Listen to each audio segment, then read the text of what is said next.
Can you tell me a little bit about notice for appear for asylum? So notice to appear primarily is a document which is issued by ICE, Immigration and Customs Enforcement. And what is ICE?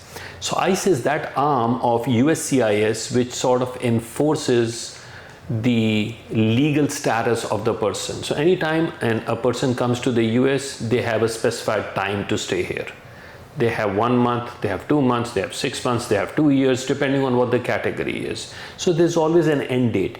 And once that end date arrives and the person doesn't leave the US, then ICE, or Immigration and Customs Enforcement, issues that document called a NTA, Notice to Appear, which primarily has 3 or 4 main questions, which addresses as: you're not a citizen of the US, you're a citizen of so-and-so country, you came to the US on so-and-so date, and your authorized stay ended on so-and-so.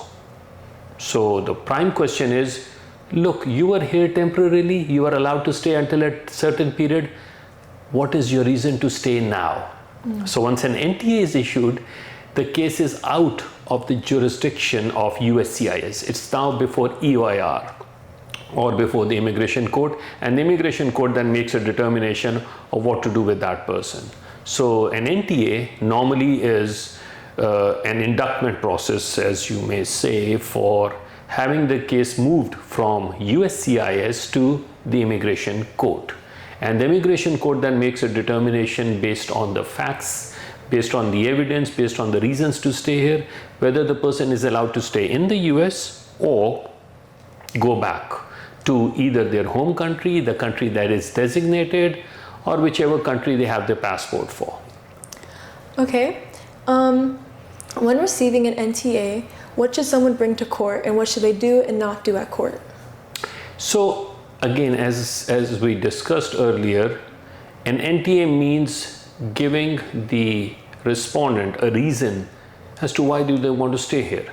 So they need to come up with genuine reasons that they have a case pending, they have a U visa pending, they have a green card application pending, and why it was denied in error. They had filed a motion, they are married to a person who is eligible to file for them. So things like these are common, and that's what they have to do to show that they have a genuine reason to stay in the US, and those are the grounds which the court does look into. And normally people, what they do is they say, okay, I don't have any other reasons, so you know what, I'm just going to file for an asylum. And that's not a very good reason, because if you do not have good grounds to file for asylum, it's going to get denied. So asylum is not a catch-all provision.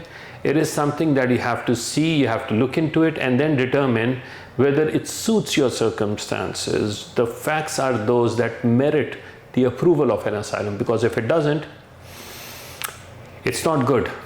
And lying on any application is bad, but giving false information or giving a misrepresentation on your asylum application can bar you from any and all future immigration matters. So not recommended at all.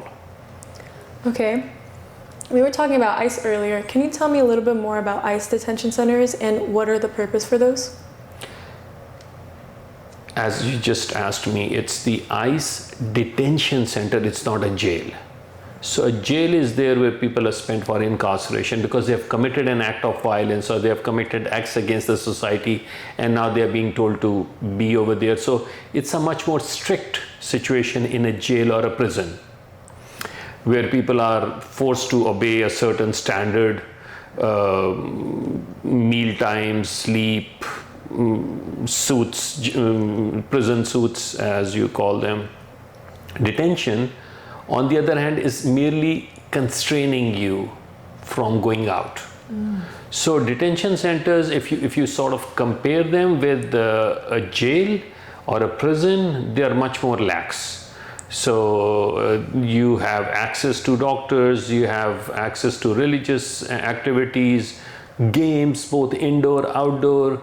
You are fed your meal if you have any preference on that.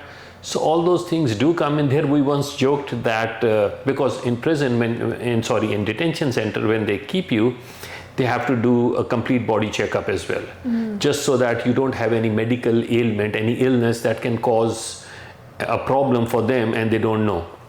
So when you're arrested at times, or when you're put in detention, at times you're given a complete medical checkup. So we were joking that, okay, maybe it's a good idea. People come in, they have their free medical checkup, and then they can go back. So it's on the government. Well, it is what it is. So detention is different from a prison. Nevertheless, it is a traumatic experience for those people who are there. And the only way to get out of that detention is through a bond. So where a bond means that, okay, now you can come out, and the bond can be released on the personal recognizance. At times it's an ankle bracelet which they put in. At times they just release it out of their own accord. So, but they do, because they have only certain beds, as they call it, to house. So if the population increases, or if you're not within that area, if you're a female, if you're a child, if you're an elderly person, you're not a threat to society, you don't have a past criminal record, they normally release you from that detention center. And typically, how long would someone be in this ICE detention center for? So the word typically, about, if you have done nothing, then do expect anywhere between 2 weeks or upwards. That can go on to even months, depending on whether you have a court hearing, you don't have a court hearing, what sort of a situation is. But if you are ever caught in ICE, then somewhat just their processing time by which somebody has arrested you, has put you in the system, it goes through where your name appears in their database, where the next court hearing comes and all that. Just that by itself takes at least 3 or 4 business days. So imagine a person getting arrested on a Friday, they won't get processed till the coming Wednesday or Thursday. Okay, and how do people get sent to these ICE detention centers? ICE takes them on their own vehicles. So once it's arrested, they have their own protocol where they take them, whether it's in their own SUVs, or if they are a larger group of people, then in buses. That's what they do. It's a pretty organized system all throughout the US and all through within the interior borders of US. Okay. I've been seeing on the news about the Secure American Act. Can you tell me a little more about that? So that's again strengthening the borders, giving more funding to CBP, securing the land borders through air, through sea, through all those areas. So at one end it is good because we need to secure the US. The bad part only comes is when, while securing US, we start going against our own citizens, our own folks who are here legally, who, even though if they are protesting, it's a peaceful protest. So we then tend to use force against our very own people, and that goes within the dictates of democracy. That goes against those who want to voice their concern, and that also for the legal and humane values for others who are unable to do so. So as far as the funding is concerned, yes, it is good. They should be funded. They should be our saviors, our protectors, just like law enforcement, not using these for any political measures. And how much funding is provided, and where does that money go? So the money goes to various things. It goes to, I won't be able to tell you how much funding, because that's something which is within their domain.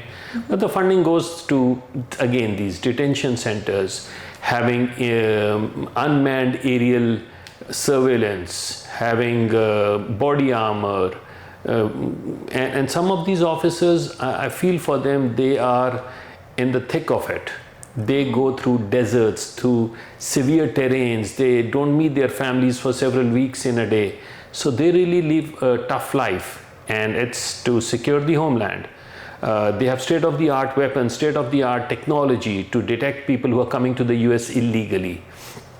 But the one thing kudos to them, they rarely have seen them lose their temper or being belligerent.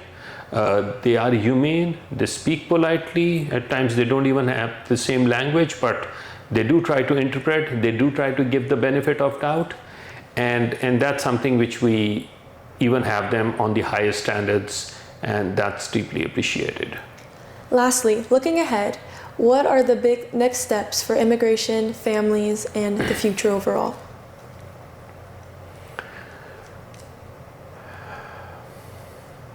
The reason I took a pause was this is something which I've repeated over and over again. Coming to the US, taking this voluntary step is always a big leap of faith. Don't lose that. Have continued trust in yourself, in whoever God you worship, in the process, and if you have done things by the book, you will get your result. No matter what you hear, no matter what you come across. And unfortunately, in our society, or in the way that some things work, especially in the social media, we tend to highlight the negatives, not the positives. So if things work out good, nobody highlights them. But there is a drop of bad stuff happening, all the cameras are pointing at that. So good things are happening day in and out. People are getting their things done. They are moving to the US, they are getting their lives, the ducks in a row, the homes, the properties, the businesses, the kids progressing. That is happening. So it is an arduous task. There are hiccups. Life is not guaranteed in terms of the smoothness that you're going to get, but there is light at the end of the tunnel. If you do things by the book, you do them properly, you should get good results. I agree with that. Absolutely, there's no caveat with that. Thank you so much. Well, thank you for joining, everyone. Hope to see you soon. Bye for now. Your attorney, your immigration ally.